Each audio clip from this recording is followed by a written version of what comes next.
মধ্যখান থেকে আমি একটা ছুরি দিয়ে কেটে নেব।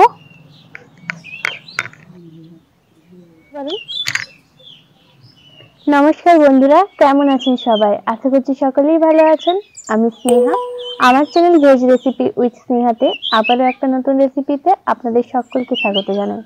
আজ আমি আপনাদের সঙ্গে শেয়ার করব ব্রেড চপ। তাহলে চলুন বন্ধুরা, আপনারা প্লিজ পুরো ভিডিওটি স্কিপ না করে দেখতে থাকুন। বন্ধুরা, সবার প্রথমে আমি চপের মশলাটা তৈরি করে নেব। এর জন্য কড়াইতে দিয়ে দেবো বেশ কিছুটা পরিমাণে সরষের তেল। তেলটা একটু গরম হয়ে যাক। বন্ধুরা দেখুন, তেলটা আমার গরম হয়ে গেছে। এখানে আমি এরপরে অল্প দিয়ে দেবো অল্প পরিমাণে ঘি।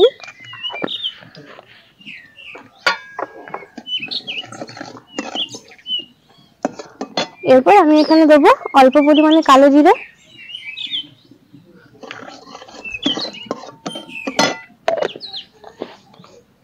এরপর এখানে আমি কিছুটা আদা গ্রেট করে রেখেছিলাম, ওটা দিয়ে দেবো।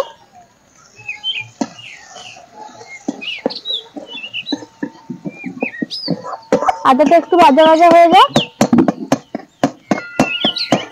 বন্ধুরা দেখুন, আমার আদাটা কিন্তু ভাজা হয়ে গেছে। এরপর আমি এখানে দিয়ে দেবো আগে থেকে সেদ্ধ করে রাখা আলুটা।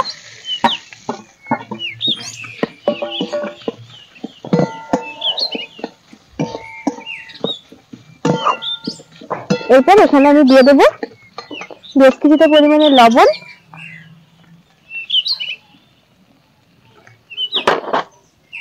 এরপর দেবো অল্প পরিমাণে হলুদের গুঁড়া,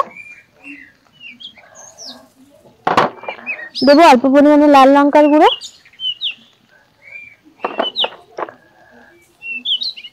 এরপর এখানে আমি দেবো অল্প পরিমাণে সবজি মশলা।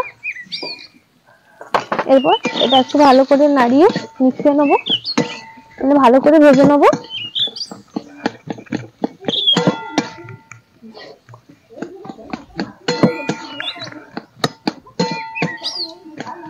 দেখুন বন্ধুরা, আমার আলুটা কিন্তু একদম ভাজা ভাজা হয়ে গেছে। এরপর আমি এখানে দিয়ে দেবো অল্প পরিমাণে আগে থেকে একটা গুঁড়ো মশলা তৈরি করে রেখেছিলাম। আমি এর আগে কিন্তু গুঁড়ো ভাজা মশলার রেসিপি আপনাদের সঙ্গে শেয়ার করেছি। এটা হচ্ছে আমি শুকনো লঙ্কা, গোটা জিরে, গোটা ধনে ভেজে রেখেছিলাম, ওটাই দিয়ে দিলাম। মশলাটা কিন্তু আমার রেডি। নামানোর আগে আমি এখানে দিয়ে দেবো অল্প পরিমাণে ধনে পাতা। দেখুন, এরপর আমি এটা নামিয়ে নেব। বন্ধুরা দেখুন, এখানে আমি বেশ কিছুটা পরিমাণে বেসন নিয়ে নিয়েছি। ব্রেড চপ তৈরি করার জন্য তো আমার বেসনটা লাগবে, এই জন্য এখানে আমি 200 থেকে 250 গ্রামের মতো নিয়ে নিয়েছি বেসন। এরপর এখানে আমি দিয়ে দেবো অল্প পরিমাণে লবণ। এরপর এখানে আমি দেবো অল্প পরিমাণে কালো জিরে। এরপর দেবো অল্প পরিমাণে লাল লঙ্কার গুঁড়ো, আর দেবো অল্প পরিমাণে হলুদের গুঁড়ো। এরপর অল্প অল্প জল দিয়ে ভালো করে এটা আমি গুলে নেব। দেখুন বন্ধুরা, আমার বেসনটা কিন্তু একদম গোলানো হয়ে গেছে। এরপর আমি এটা মিনিট 10 মতো রেস্টে রেখে দেবো।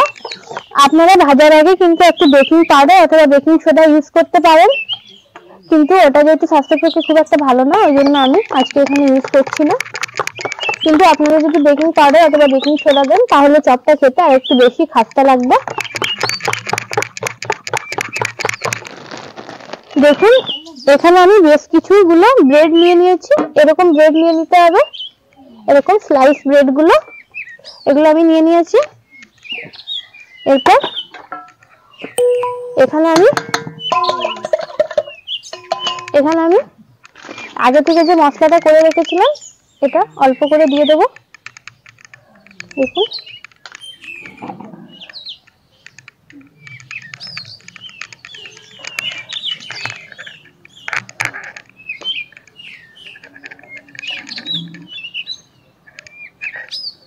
এরপর আমি এর উপরে আরেকটা ব্রেড দিয়ে দেবো। এরপর এটা আমি মিডিল থেকে কেটে নেবো। দেখুন, আমার দুটো ব্রেড চপ কিন্তু একদম তৈরি হয়ে গেছে।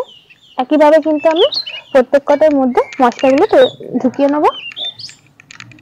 বন্ধুরা চপটা ভাজার জন্য এখানে আমি তেলটা গরম করতে দেবো কড়াতে। তেলটা গরম হয়ে যাক আর আমি ততক্ষণে চপগুলো রেডি করে নেব। বন্ধুরা দেখুন আমি সবগুলো ব্রেডের মধ্যে কিন্তু একদম পুর দিয়ে রেডি করে নিয়েছি। এরপর আমি এগুলোকে ভেজে নেব। দেখুন আগে থেকে যে বেসনের গোড়াটা তৈরি করে রেখেছিলাম, এরপর দেখুন বেসনটা ভালো করে ডুবিয়ে কড়াইতে ছেড়ে দেবো।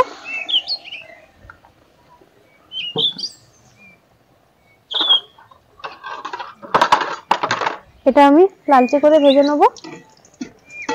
উপর থেকে একটু তেল দিয়ে দেবেন। দেখুন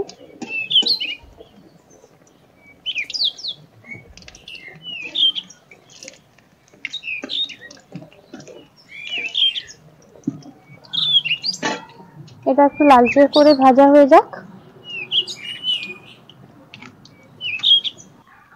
একইভাবে কিন্তু এটা আমি বেসনের মধ্যে দিয়ে তেলে দিয়ে দেবো।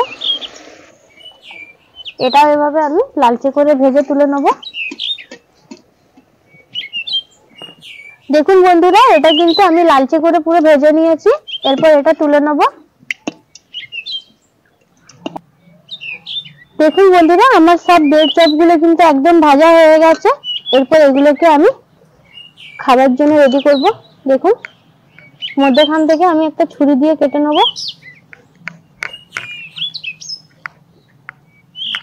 দেখুন দেখুন পুরো মশলাতে পুরো ভরপুর। এরপর এখানে আমি দিয়ে দেবো অল্প করে টমেটো সস। আপনারা চাইলে কিন্তু এখানে শসা কুচি বা গাজর কুচি সমস্ত কিছু দিয়েও খেতে পারেন। দেখুন এরপর এটা এরকম করে মুড়ে দেবো। এইভাবে কিন্তু আমি প্রত্যেক কটাই রেডি করে নেব। তাহলে বন্ধুরা সবগুলো রেডি করে ফিরে আসছি। দেখুন বন্ধুরা আমার সবগুলো চপ কিন্তু একদম তৈরি হয়ে গেছে। এরপর বৌদি আপনাদেরকে খেয়ে জানাবে কেমন হয়েছে।